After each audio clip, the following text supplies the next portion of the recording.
May kalugian man, alagad pigsyerto kan pirang rice retailer sa Baaw, Camarines Sur, ang dekalidad na bagas sa ibungkan bigla ang implementasyon kan price cap.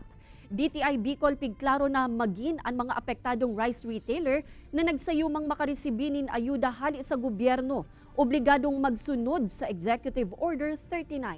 Ang detalye aramon ta sa pagtutok live ni Jessica Calinog. Jessica.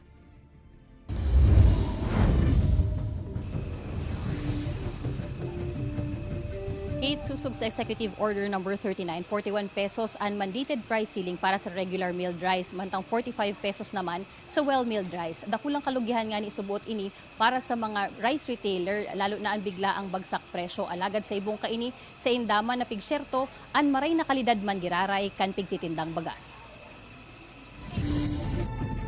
Ang porsyon na inikan tindahan ni Nanay Maria sa Baaw Public Market na dating day nawawaranin sinakong bagas. Ngunyan, mayo na ninlaog.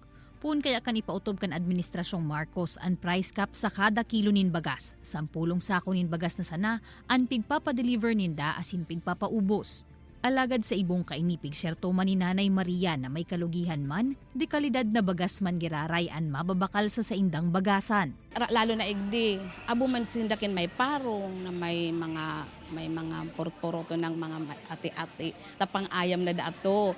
Kaya pinag-ano may maski maporpier di kami, inaano ming 45 para makasunod lang kami kan pagboto presidente. Will milled na, hindi na kami nagkukuha ng regular. Sa ngunyan, padagos pa ang bigsasagibong profiling kan Department of Trade and Industry para sa mga magiging benepisyaryo kan ayuda sa rehiyon. Ipigsasabay naman kan National Food Authority asin Department of Agriculture sa saindang paglibot ang monitoring asin pagrikisa sa kalidad kan mga bagas na ipigtitinda sa merkado. Iniko mo pagsyerto na magayon na klase nin bagas man giraray ang mababakal kan mga konsumidor sa ibong kan biglang pagbagsak presyo.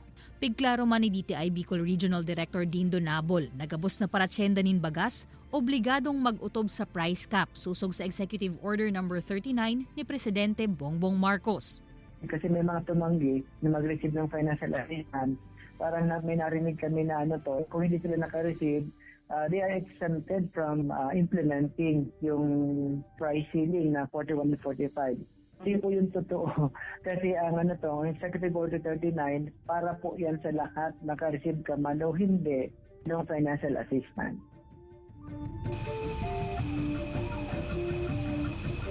Sa datos kan DTI Bicol, Kate, labi 1,700 rice retailers na ang sa indang na monitor sa bilog na Bicol Region. Alagad kun maririsata, igwa pagiraring ni nagkapirang bagas na masalangkaw pa sa price ceiling and presyo.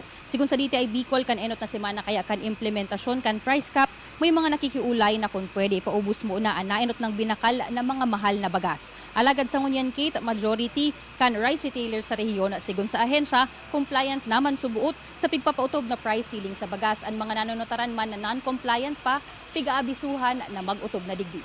Kate? Alright, Jos Mabalos, Jessica.